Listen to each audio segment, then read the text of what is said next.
Bonjour à toutes et à tous les amis, j'espère que vous allez bien. Pour cette nouvelle vidéo, on se retrouve pour parler Tour d'Espagne 2025 de cyclisme, Vuelta 2025. Tout d'abord, avant de commencer cette vidéo, je tiens énormément à vous remercier parce qu'on est de plus en plus nombreux et nombreux sur la chaîne. Et ça, c'est uniquement grâce à vous. Donc c'est super, on continue comme ça et on kiffe ensemble. On va parler donc cyclisme, Vuelta, et on va parler d'un article en plus qui m'a très bien intéressé parce qu'il s'est vraiment attardé sur cette Vuelta 2025 et sur le parcours, le tracé dont on a déjà parlé, mais on va justement voir un peu plus en détail ce qu'il sera globalement. Donc c'est vrai que c'est un parcours d'altitude, de montagne, une bataille royale entre grimpeurs qui est attendue, un parcours assez spectaculaire.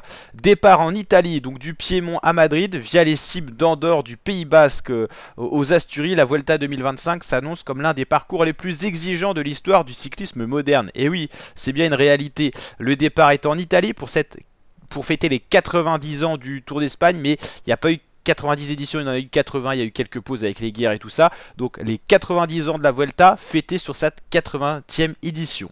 Donc à l'occasion de son 90e anniversaire, la Vuelta innove pour cette 80e édition, ou alors tout ce que j'ai dit, dévoilée officiellement le 19 décembre 2024, un peu plus tard que le Tour de France. Le Tour de France était dévoilé en octobre, il a lieu en juillet. La Vuelta, elle est dévoilée en décembre, elle a lieu en août-septembre, c'est plutôt logique. Les organisateurs ont donc offert à la doyenne ibérique un souffle transalpin inédit, 4 premières étapes dans un pays autre qui sera l'Italie, avant une incursion en France, puis un retour aux terres espagnoles. Ce tracé international s'étendra sur 3151 km exactement, 21 étapes, format classique, donc 10 arrivées tout de même au sommet. Autant dire que les sprinteurs ne seront pas à la fête et feront surtout de la figuration. Voilà, il faudra espérer arriver à Madrid notamment pour avoir une opportunité de s'exprimer. Il y en aura quand même d'autres, hein. Je charrie, mais il y aura quand même d'autres opportunités, mais pas beaucoup, vous allez le voir. L'ombre de Pogacar mais sans Pogacar. Si le parcours semble avoir été dessiné pour un Tadej Pogacar en pleine domination après un succès retentissant sur le Tour 2025, il n'a pas gagné le Giro, le Slovène a d'ores et déjà annoncé qu'il ne prendrait pas le départ de ce Giro, de cette Vuelta, c'est la grosse surprise. La voie est donc libre pour Vingegaard qui sera bien là, lui, sauf souci de sa part, et pour une nouvelle génération de grimpeurs, ou pour un duel entre les seconds couteaux du Tour qui auront choisi l'Espagne comme théâtre de leur revanche. Peu de chrono, beaucoup de cols, une densité montagneuse rare, les costauds seront rois. Le 23 août, ça sera le départ officiel de cette Vuelta. Le peloton s'élancera d'Italie, de Turin pour une première étape plate jusqu'à Novara. Une rare opportunité pour les sprinteurs d'enfiler le maillot rouge équivalent au maillot jaune. Mais la douceur sera de courte durée. Dès le lendemain, deuxième étape, arrivée au sommet de Limone-Piemonto. Ça placera déjà les grimpeurs en embuscade et certainement au général. Suivront 2 étapes accidentées. Ensuite, il y aura le retour en Espagne.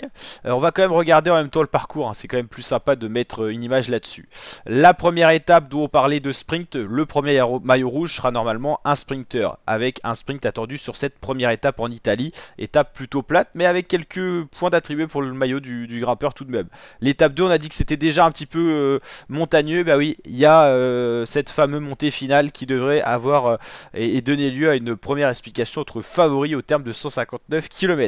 La troisième étape du lundi, c'est une étape de type accidenté, pas réellement montagneuse, mais bien vallonnée tout de même.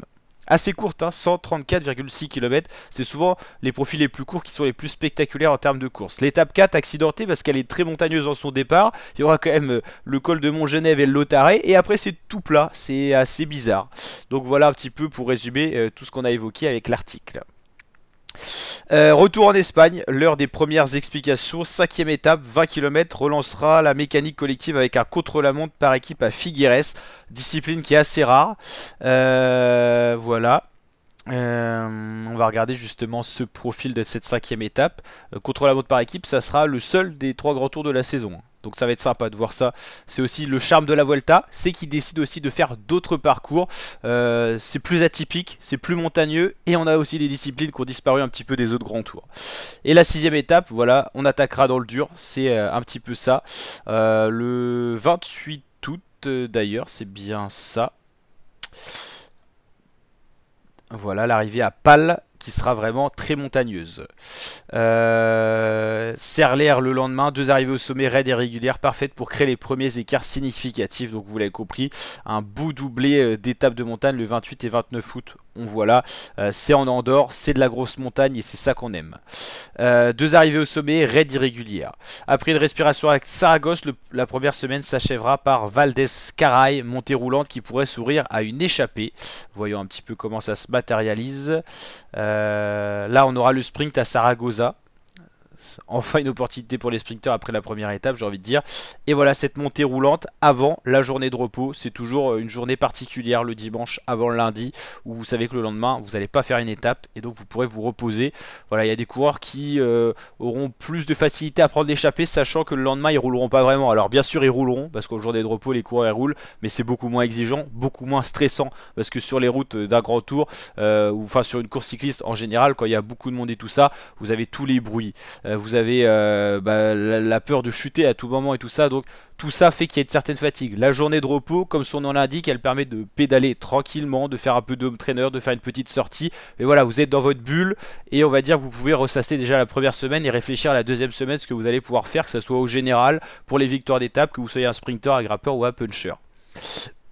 Voilà, donc deuxième semaine de course, le festival d'école. Dès le 2 septembre, la montagne reprend ses droits avec le Lara Belaga avant un feu d'artifice basque autour de Bilbao. Les baroudeurs seront à la fête entre Laredo et Los Bolcaros del Buena, donc il y en aura pour tous les goûts. Mais tout le monde attend le juge de paix, l'Alto del Angliru. C'est un peu l'Alpe d'Huez espagnol, on en a déjà parlé avec des passages à 23% au menu du 5 septembre. Donc voyons un peu comment ça va se traduire tout ça. Donc voilà, après la journée de repos, on attaque directement par une belle montée. Lara Belagua, le col final. Ensuite, une étape très vallonnée qui ressemble à une étape du tour passé, très punchy autour de Bilbao. Étape un peu de classique, mais un peu plus courte, sur 57 km, mais beaucoup de dénivelé positif. La 12e étape, qui est une étape ouverte pour les baroudeurs ou les punchers, avec pas des vrais cols, mais des petites côtes bien pentues. Et cette fameuse étape où il y a l'Angliru, avec des pentes somptueuses qui devraient creuser d'énormes écarts au général. Vous n'avez pas le droit d'avoir un jour sans ce jour-là. Donc voilà pour retraduire un petit peu ce texte-là. Et le lendemain, place à Lagos de Somiedo, autre monument asturien avec une étape de transition, avant une étape de transition vers Monforte des Lemos. En gros, hop. Le samedi, ça sera encore une très belle étape de montagne avec deux très beaux cols. Lorenzo, on va y arriver, et l'arrivée à la Farapona.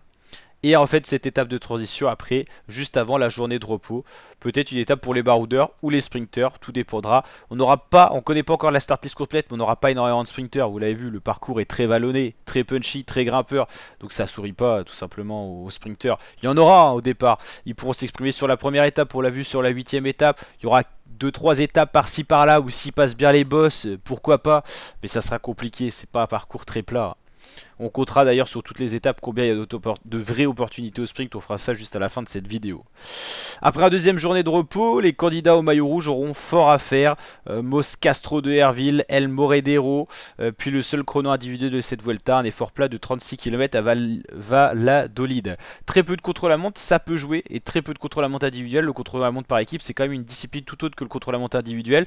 Si vous êtes leader et que vous n'êtes pas très bon au contre-la-montre individuel, en contre-la-montre par équipe, si vous mettez 2-3 bons capitaines de route, vous pouvez tout à fait limiter la casse. C'est vrai qu'un contre-la-montre par équipe est totalement différent, et on va dire que les dégâts, si vous êtes leader mais pas très beau contre-la-montre, se feront moins ressentir, et 36 km de contre-la-montre quand même.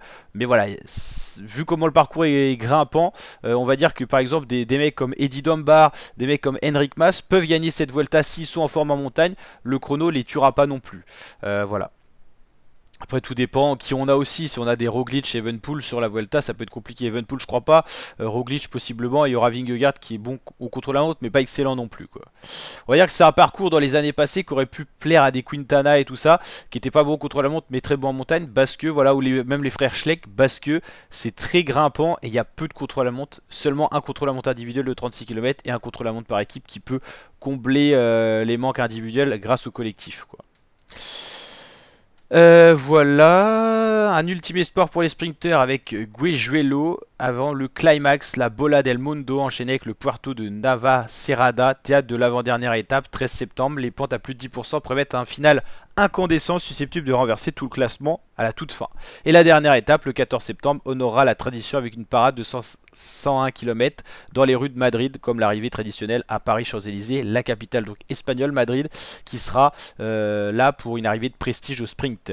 Avec 10 arrivées au sommet, un chrono minimaliste et la résurgence de col mythique, la Vuelta 2025 s'affiche comme l'une des plus dures courses du 21e siècle. L'absence de Pogacar n'amoindrit en rien son intérêt, bien au contraire, elle ouvre le suspense, la porte à un affrontement plus ouvert, plus incertain, un parcours taillé pour les hommes de panache, les grimpeurs audacieux et les coureurs qui n'ont pas froid aux jambes pourront se régaler tout au long de ces 3 semaines de course qu'on suivra sur la chaîne YouTube. Donc n'hésitez pas à vous abonner, activer la cloche.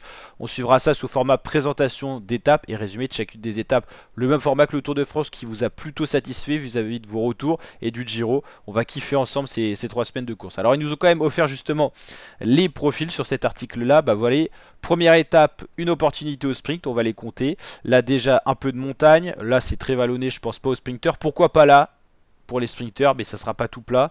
Donc allez, peut-être 2 opportunités. Contre-la-montre par équipe, donc même si c'est plat, c'est un contre-la-montre tout de même. Allez, 3 opportunités avec Saragossa au sprint.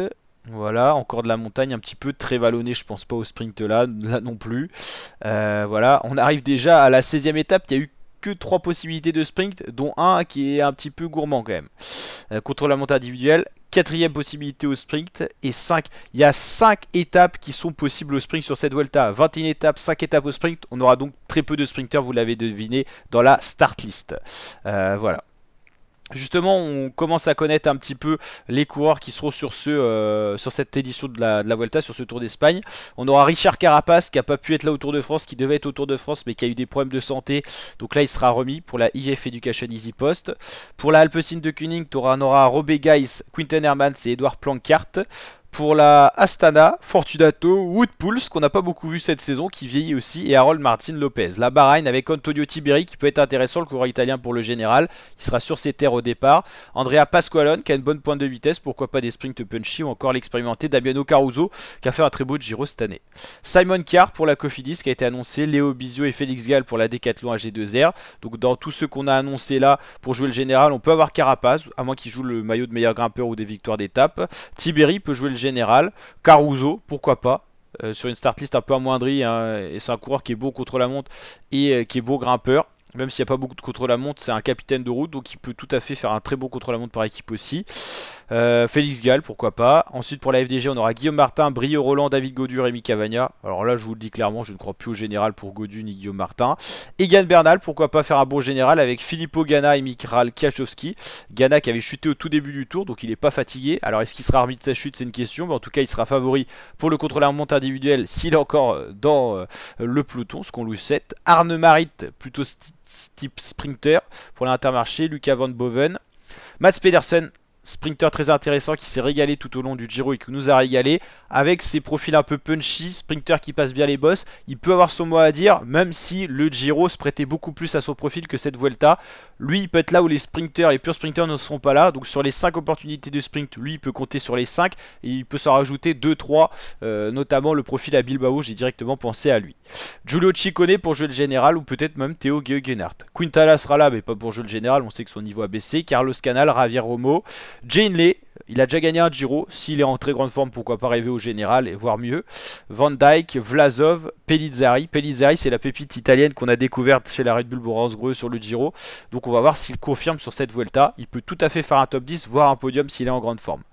Il aura peut-être champ libre, en plus Vlasov n'est pas en forme et Jane Lay, c'est pas forcément une grande référence encore au général. Miguel Landa.